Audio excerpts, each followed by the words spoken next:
Arestado ang 12 katao, kabilang ang ilang taxi at modern jeep driver sa isinagawang operasyon ng Southern Police District laban sa illegal isabong sa PITX taxi lane sa Barangay Tambo kahapon.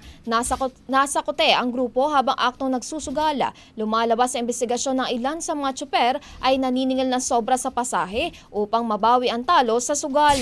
2 sa naaresto ay kolektor daw ng taya at 10 mananayan na karamihan ay taxi driver. Na-recover sa kanila ang 2 cellphone, 3,545 na pusta at iba pang ebidensya. Ayon kay SPD Acting Director Randy Arceo, ang operasyon ay tugon sa reklamo ng publiko at bahagi ng kampanya ng PNP laban sa pananamantala sa mga commuter. Giit niya, kapag isinasalaysay ng tsuper ang kita sa sugal at sinisigal na sobra ang pasahero, hindi na ito simpleng bisyo, ito ay banta sa kaligtasan ng publiko. Sinampahan na ang mga sospek ng kasong paglabag sa Presidential Decree 1602 o illegal gambling.